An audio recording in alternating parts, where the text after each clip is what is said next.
सब कुछ एक फुसफुसाहट से शुरू हुआ।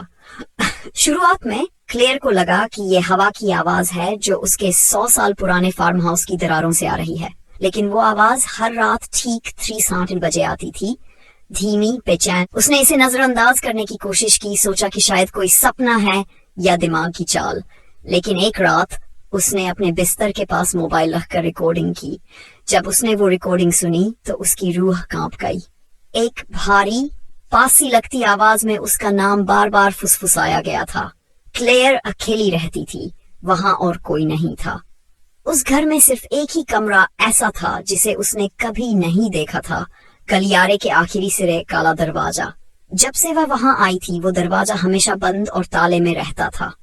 उसकी प्रॉपर्टी एजेंट ने बस कंधे उचका कर कहा था, पुराने घरों के अपने राज होते हैं, उस कमरे को मत छेड़ना। लेकिन उस रात दरवाजा खुला हुआ था। क्लेयर को भाग जाना चाहिए था, किसी को फोन करना चाहिए था, लेकिन कोई अनजानी ताकत उसे खींच रही थी और वो अनजली थी। कमरा ठंडा और खाली था, सिवाय एक धूल भरे आईने के जो दीवार पर टंगा था। उसमें उसका ही अक्स था, पर कुछ अलग।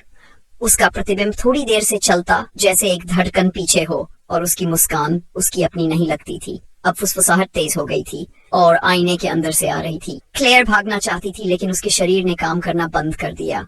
उसका प्रतिबिंब रुका नहीं, वो हंसते हुए हाथ हिलाने लगा, पीछे हंसा, मुड़ा और कमरे से बाहर निकल गया। क्लेयर चिल्लाई, शीशे पर मुक्के मारे, लेकिन उसकी आवाज बाहर नहीं आई। वो फंस चुकी थी, शीशे के पीछे बस देख सकती थी, और उसका प्रतिबिंब अब उसकी जिंदगी जी रहा था। महीनों बीते, वो आईना वाली क्लेयर पड़ोसियों से मिलती, सोशल मीडिया पर पोस्ट करती और घर की साज सज्जा बदलती रही। क्लेयर इंतजार करती रही। फिर एक रात आईने ने फिर फुसफुसाया, पर इस बार क्लेयर को नहीं, उसके प्रतिबिंब को।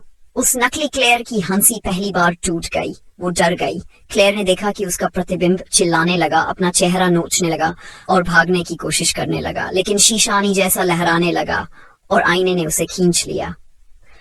क्लेयर ने पलकें झपकाई। वो वापस आ गई थी, अपने असली शरीर में, असली कमरे में, अकेली। खाला दरवाजा जोर से बंद हुआ और फिर से लॉक हो गया। वो आईने के सामने खड़ी रही, अपनी परछाई को देखती रही। दिल जोर जोर से धड़क रहा था। अब आईना उसी के साथ चलता था, एकदम सही, कोई देरी नहीं, कोई अलग मुस्कान नहीं। वो आजाद थी, या उसने ऐसा सोचा।